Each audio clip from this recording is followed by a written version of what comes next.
Religious institutions have the highest number of followers in Africa, perhaps the world. Yet many young Africans from religious homes now claim to be more spiritual than religious.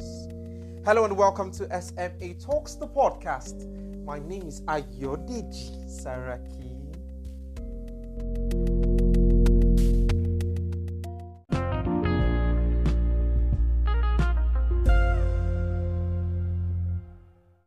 My guest and I today would be discussing African spirituality and religion. Today, my guest is a poet, a spoken word artist, is a Pan-African, and is a spiritual man. Hello, Gabriel. Hi, Deji. Hi. How you doing? I'm good, man. Thank you for having me, man. Yeah, good to have you. Good to have you, bro. So, Gabriel, we know that many young Africans, now claim to be more spiritual than religious. Well, I would like to first ask you, what's the difference between religion and spirituality? There is a famous quote I like to say whenever I'm asked that question. Yeah. Okay. It's from His Imperial Majesty Haile Selassie. Okay. He said that religion was created by man, Yes. It was to aid spirituality, but sadly, the way man is, when he touches something, he seems to taint it. Yes. So according to Haile Selassie, he said, religion is a set of rules, regulations, and rituals created by humans, which were supposed to help people spiritually. But due to human imperfection, religion has become corrupt, political, divisive, and a tool for power struggle. Whereas spirituality is not theology, neither is it ideology. It is simply a way of life, pure and original, as given by the Most High. Spirituality is a network linking us to the Most High, the universe, and each other. Wow, I think that's what we call deep. That's Haile Selassie for you. Yeah. So according to him, he is saying religion Yes. is a set of it's a connection that we each of us have Okay. ordinarily with both life and with God, who is like the creator and the source of all. Okay. Who all religions will tell you he himself is spirit. But religion was a set of code, rules, and conducts that was supposed to help you attain your highest spiritual I don't want to use the word perfection, but let me just say your highest spiritual state as a man, as a human being, right? But sadly, like we all know, religion in our generation is being used for different things that are against the core of spirituality. Or against the core of the founding fathers of this religion. You understand me? Like when I mean founding fathers, I mean the way Jesus Christ is to the Christians, the way Moses is to the Judaïsts, the way Krishna is to the Hindus, the way Buddha is to the Buddhists, the way Muhammad is to the Muslims. Yeah. So like it's now a thing of it's majorly political nowadays, I would say so, or if not political, if not political, theatrical. I would like to ask, okay, so there's this group, there are two groups actually. Okay. There's one called the Brights, and the other, they're called the New Atheist. And they argue that religion is not only intellectually absurd, that it is also a moral danger. Well, what do you think about that? A moral danger, but I would like to know the context from which they're coming from. They're coming from the context of they're scientists. Okay. And many have said that could a scientist really be religious? Because a scientist who carefully collects empirical evidence, Yeah. claims, some scientists claim they're religious, And over the years, we've had famous scientists, such as even Sir Isaac Newton was a religious man while he was alive. Even Albert Einstein was a religious man when he was alive. So, in their own context, what they're saying is religion could even be a moral danger. What do you think? And the reason I'm asking is because, apart from them, because we're going to really delve into the African aspect of religion and spirituality. A lot of people, which is very important. Yes, a lot of people are of that opinion too, that religion, many young Africans now think religion could be a moral danger. I think people who have that school of thought are coming from the outlook of what religion is today. Okay. Religion had a good start. Like in the early days, it was meant for good. For example, the early, according to the Bible, the early church, what they did is they were the ones who were helping the people. They were not taking from the people. You understand? Yes. So the way it worked was, okay, if you are a wealthy member of the church, you take care of, you don't expect the poor member to be paying tithe and offering because they do not have, and you do not castigate them for not being able to have. Right? I understand you perfectly, and it's quite interesting. I like the fact that you took us to the early days, because that's what we ought to have started with. So back till the early days, a lot of people believe now that if Jesus himself was to come back to life, we'd have to teach him how to go to church. Of course. That because I agree. the way we practice, the way religion was practiced then is way different from how we practice religion now. So if Jesus was to come to life today, we're going to teach him how to go to the church. We have to tell him that there's a choir and there are some certain people that have to sit in front. Rules. The elders have to sit in front. Do you understand all those things? Yeah. And that's why you see this new generation where people are proud to call themselves atheists. And personally, I always find that people don't know, because they have used religion, like you said beginning, that religion was meant for good.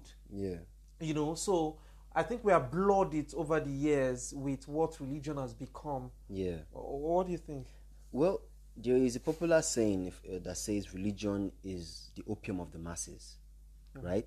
So right now you have a man who is a good motivational speaker. He knows how to control his words. He knows what to say that would inspire and move human beings, right?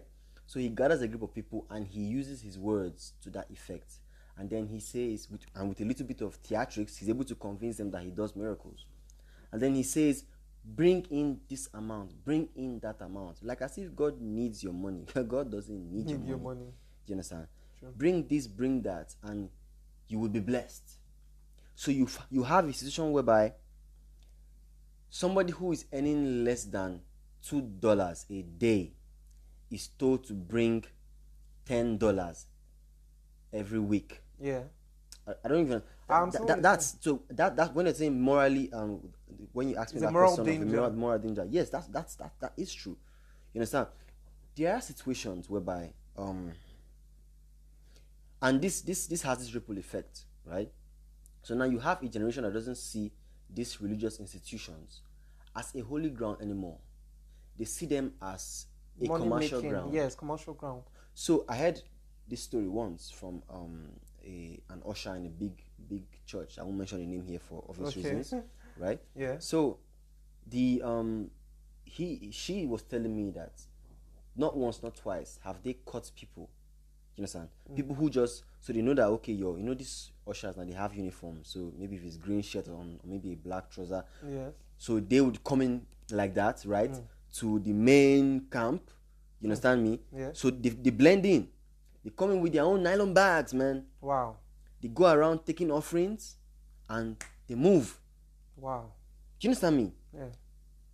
So people have seen these places as, this is no more a... And this is where sometimes we always say, how I wish we are still worshiping in the African traditional style. Yeah. Because it is really difficult for you to say you want to go and steal money from Shango's shrine.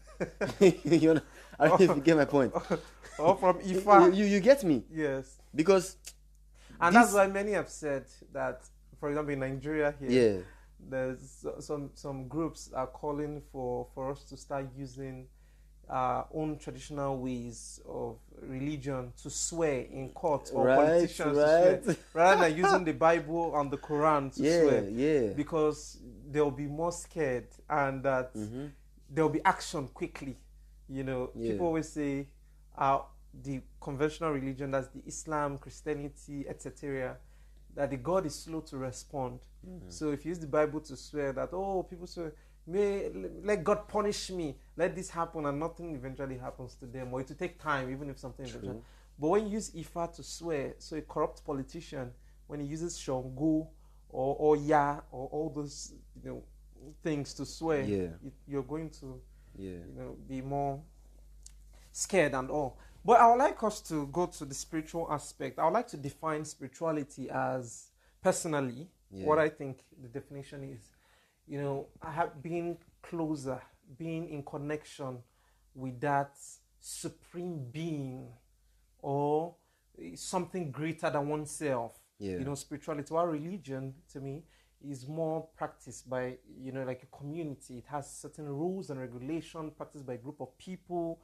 So, but spirituality is something that is connected to you. You're connected to something personally.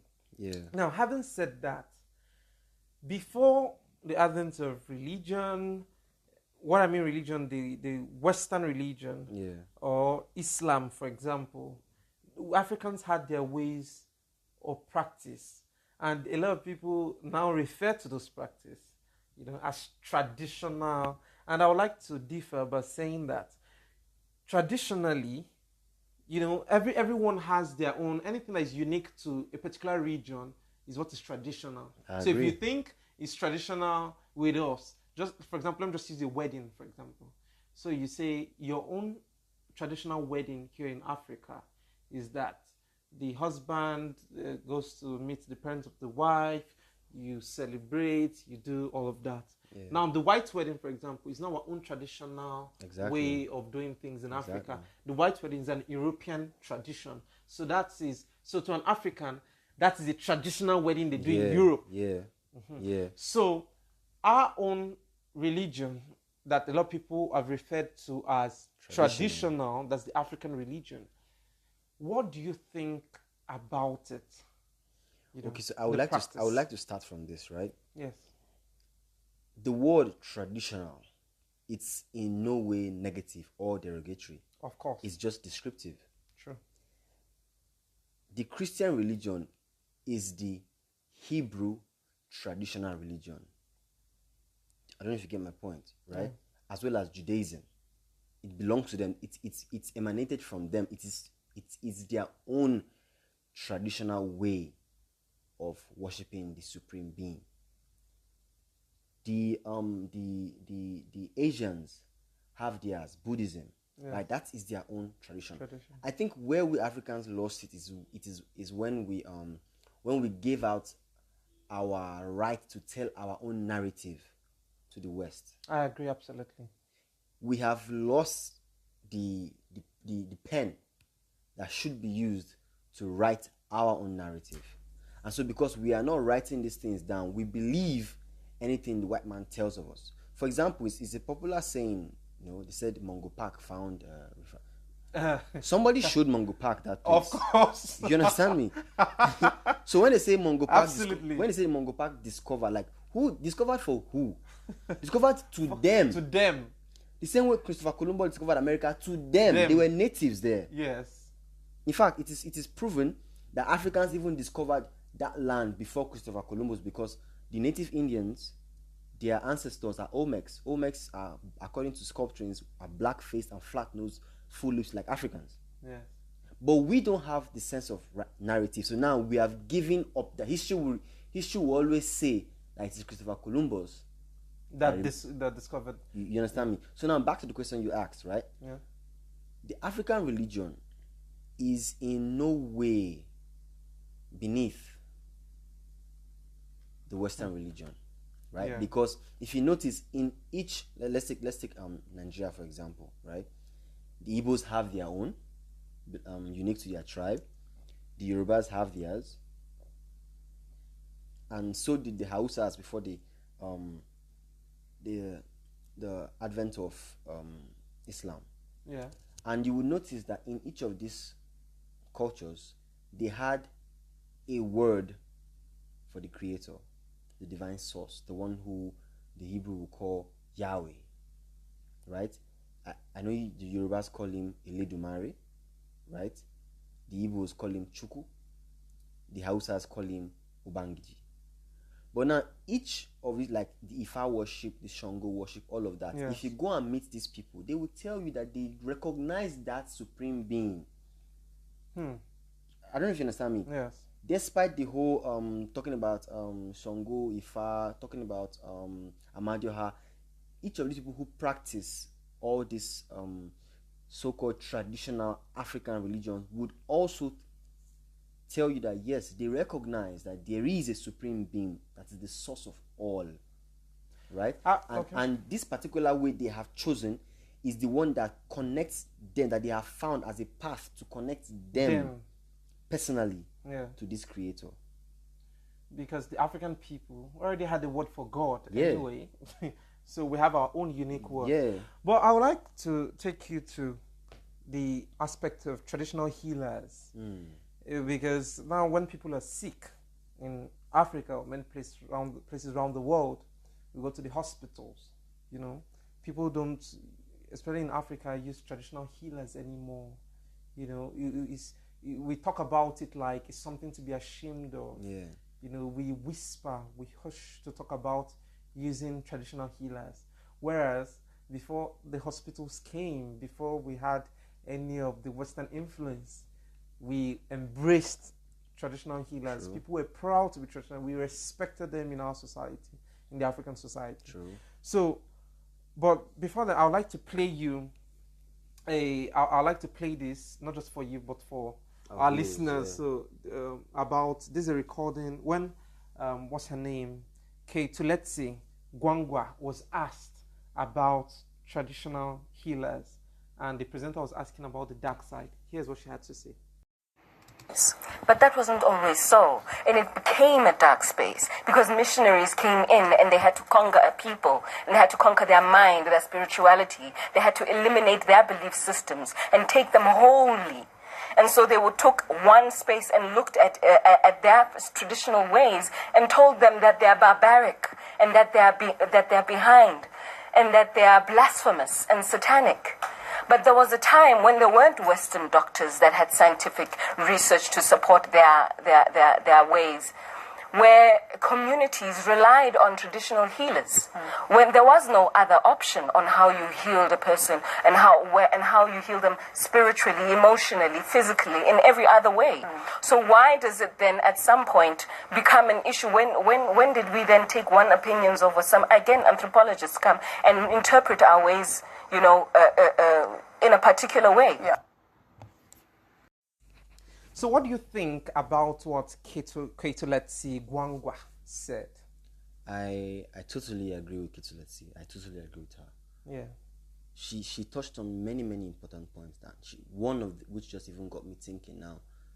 It's odd, I have not thought about it till now, but it just rang a bell. Yeah. She said their anthropologists come and tell us about our culture, what is right and what is wrong. When has the black man ever gone to the white man's land and told him, this thing you are practicing is wrong?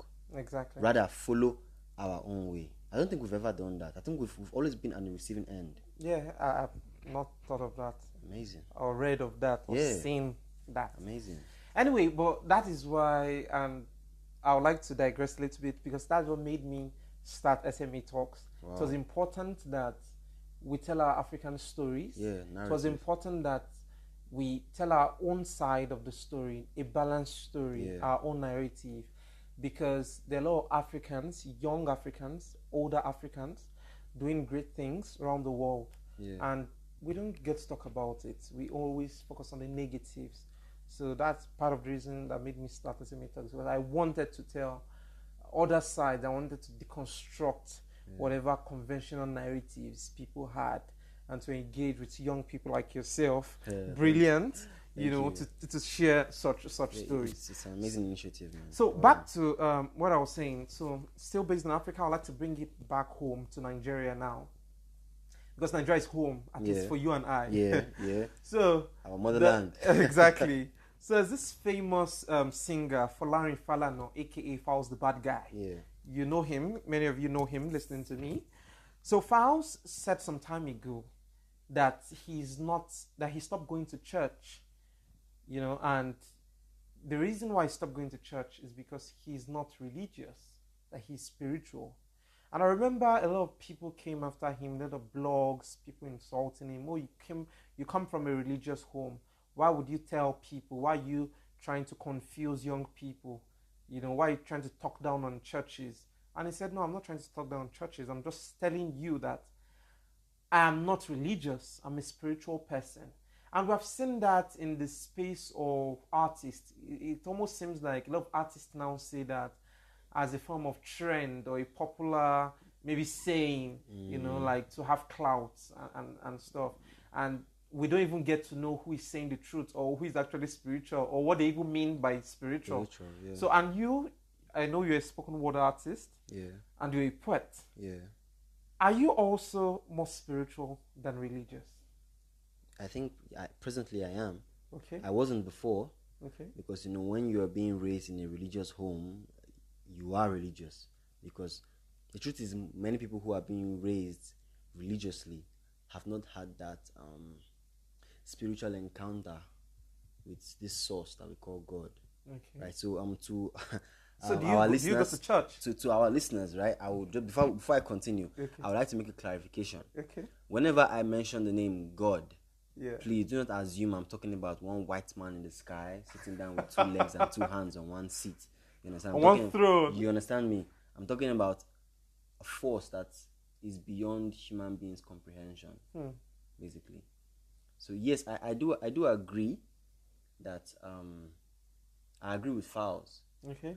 Because there's a story I like to tell. To our Christian listeners, they know the story of Saul of Tarsus, who later became Paul. He was a scholar, right? A religious scholar who knew the Torah in and out, right? But he was fighting against God's plan.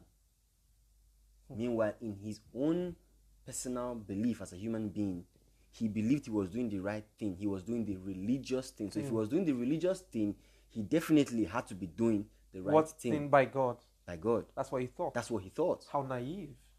Exactly. So he had to have a spiritual encounter that made him understand that, okay, I am definitely doing the wrong thing. So I would like to discuss spirituality very well. So when an African man, say he's spiritual, or an African woman says she's spiritual, what does she mean? And I mean the African man or woman, like our father's times. Okay. Yeah, the older African man or the old African woman. What do they mean when they say they're spiritual people? Okay, so I know our grandfathers and fathers, their generation, right?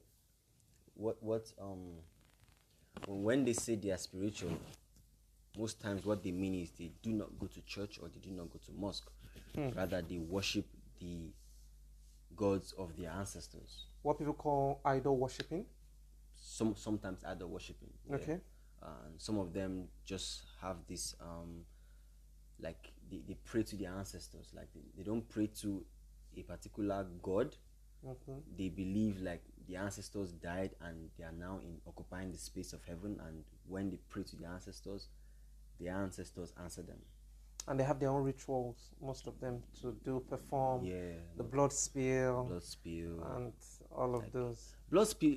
Well, even Christianity, Islam, they all do blood spilling. That, like I said earlier, my brother, it's just narrative, man. Yes. It's high time we tell our own story. True. Chinua Achebe was talking about what the mindset that made him write Things Fall Apart. Yeah.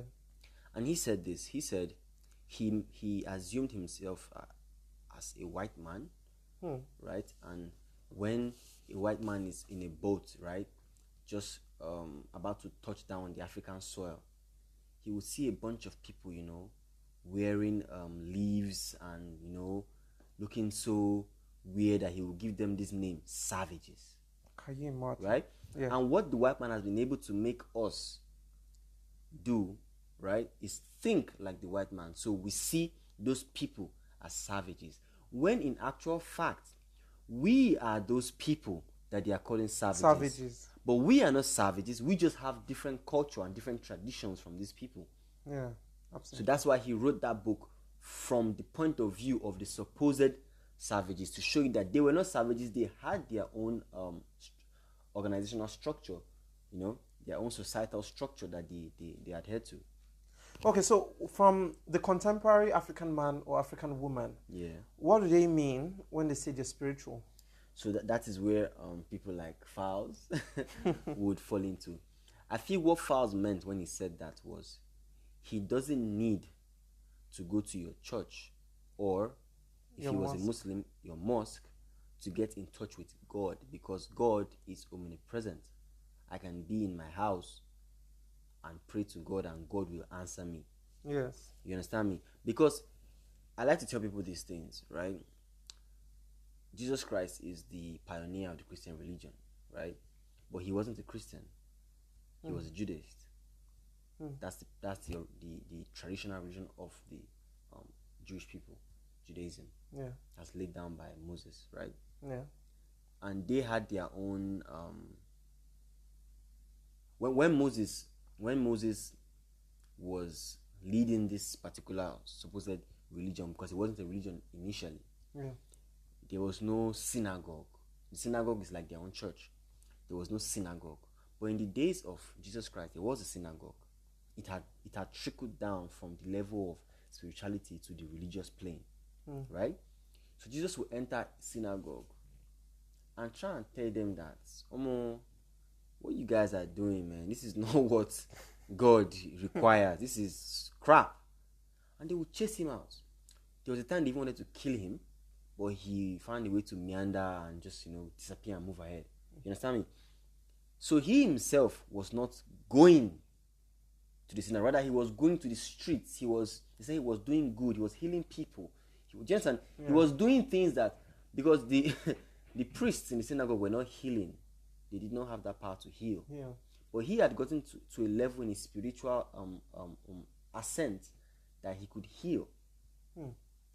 I asked you a question initially. You didn't get to answer it. I said, are you a Christian and do you go to church? I haven't been to church in a very long time. Okay. But, when I'm filling a form and they said religion, there's only 2 boxes, my brother. So you get so I take one. But I tell people like you know this. I tell people I am not a religious person. Okay. I'm a spiritual person. And if I was to be given a name, I would say I practice Godism. Godism. Yeah. Beautiful. So how's that affected, or how's that shaped your art? Splendid. It makes you see life from a different angle. Let me tell you how a religious person thinks, right? A religious person thinks in this way: I am in X religion. That man over there is in Y religion. He's not my brother.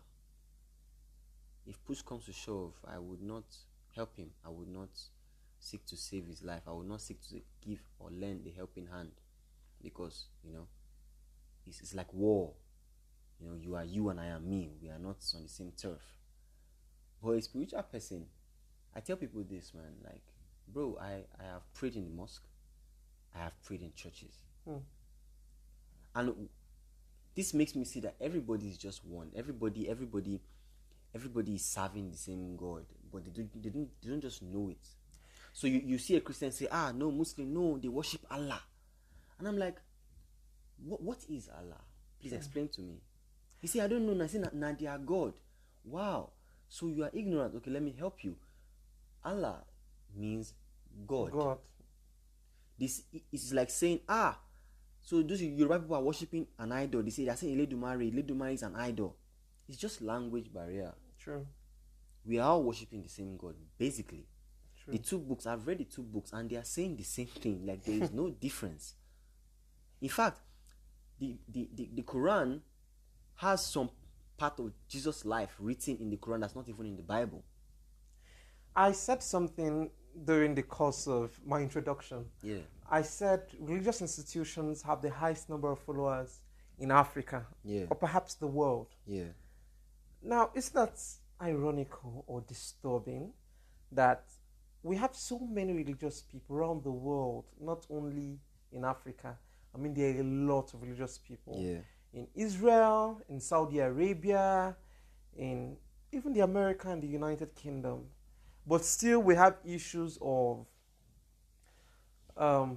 we have terrorism issues. We have people who take religion to the extreme. Yeah, fanatics. You know, we have fanatics. We have the African story, part of all. Let me say the story that distorted African history, which is colonialism. Yeah. And how religion was used by the Europeans, by the white that came to colonize Africans, how they justified it in the name of religion, how they tried to justify it in the name of religion, how they were only the Africans they took in, they captured and made them slaves. Yeah. How they only preached some certain part of the Bible to them. Yeah. Only the part that would teach them how to be submissive. If they slap you on the right cheek, you turn the left cheek. You don't speak to your king, the master, and all those things. And what I'm basically saying is, we have religion has huge following around the world. Yeah. And we still have so much problems in the world. What are religious books teaching us? This thing you just said now just reminded me of 2014. I was invited to perform at Wole Soyinka's 80th birthday. Oh, wow. So a guest performer was Muta Baruka. I don't know if you've heard of him. I've heard of him. Yeah, so and Wole Soyinka is one person I adore. I attended his 70th birthday at Muson. I was in Lagos then. Was it Muson Center? Yeah, I think it was at Muson Center. His 70th birthday. I even gave a speech that day. Wow. Yes, Nice. that many years ago. Yeah, I know, right?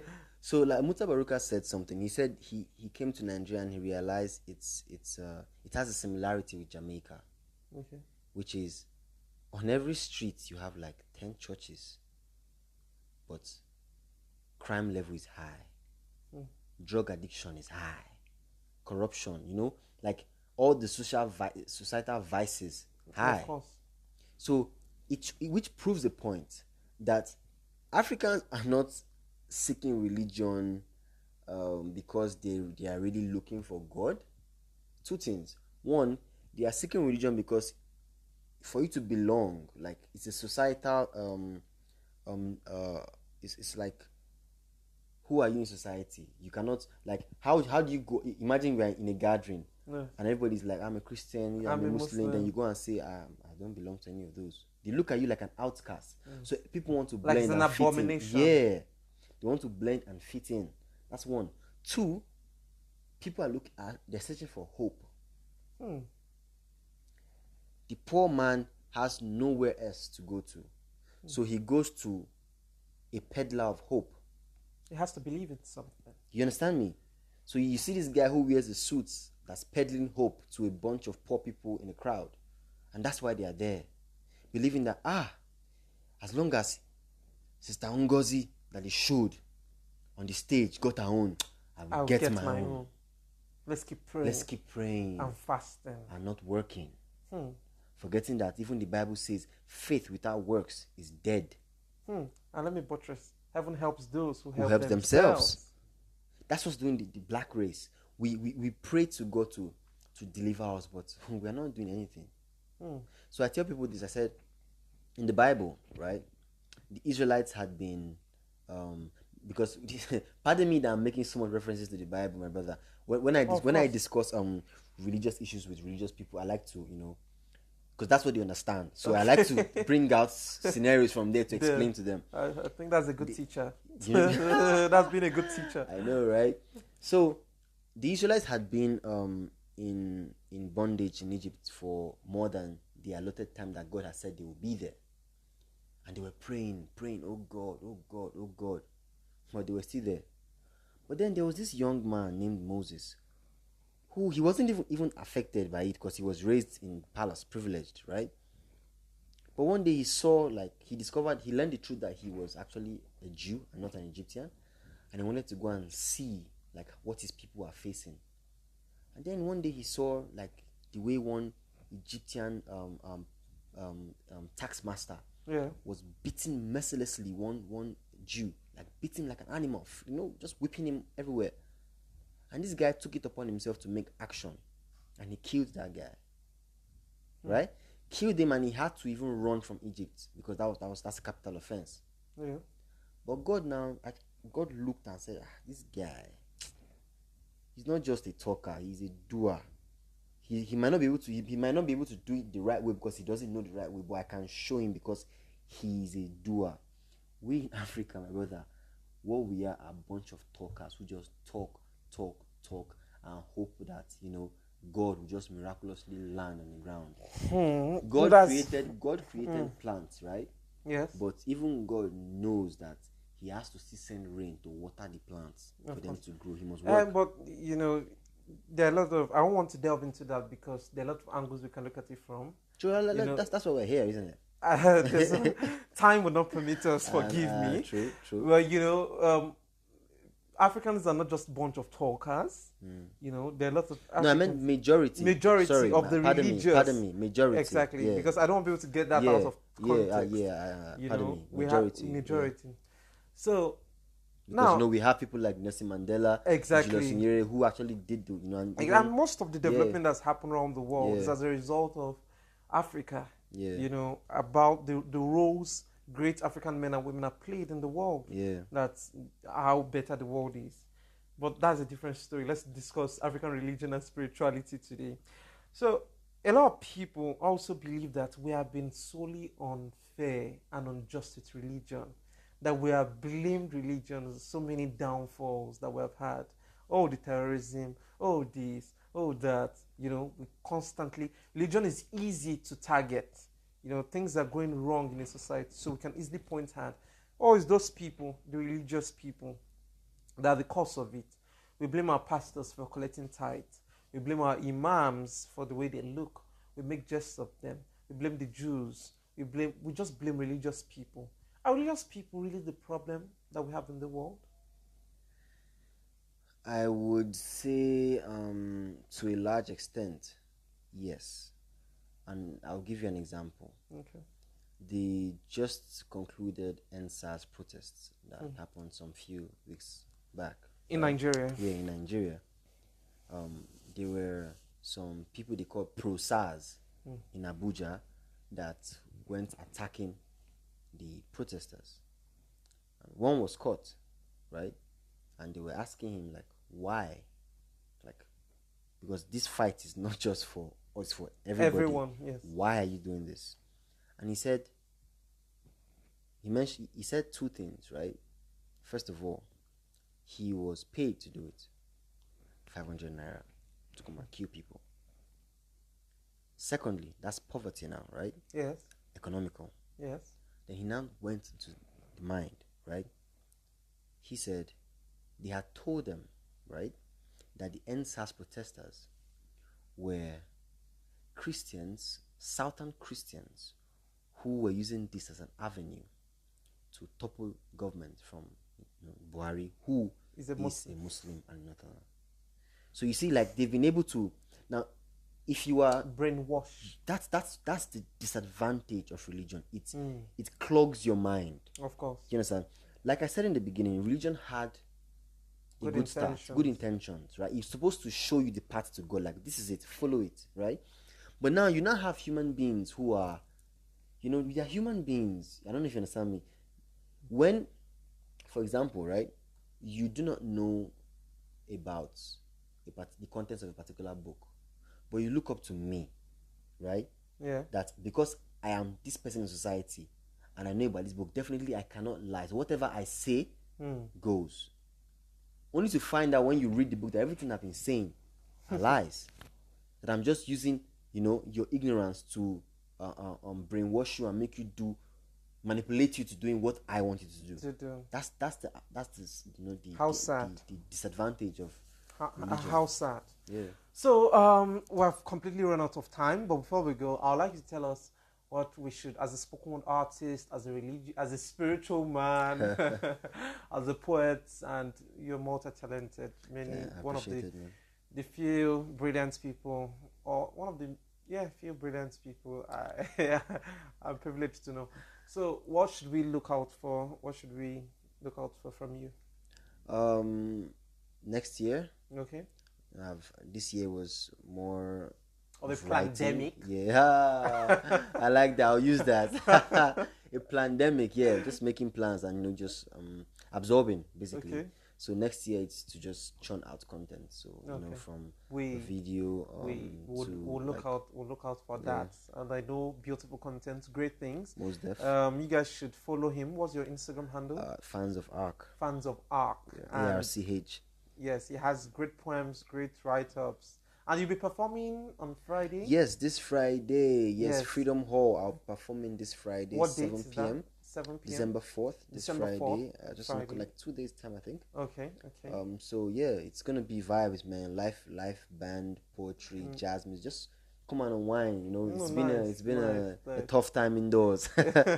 Just come on, vibe, yeah. So on that note, thank you for listening. I mean, it's been an amazing time. Thank you for having me. Amazing show, talking to you. Really always a pleasure. Yeah. So but before we go, I would like to say one thing, right? To those who are religious, right? They should try as much as they can to study their religious books rather than following the mouth of men, so that they do not become religious fanatics. Because the problem with religion is religious fanaticism. True. Yeah. Such a good way to end the show. Thank you very much for listening, and bye for now. Bye.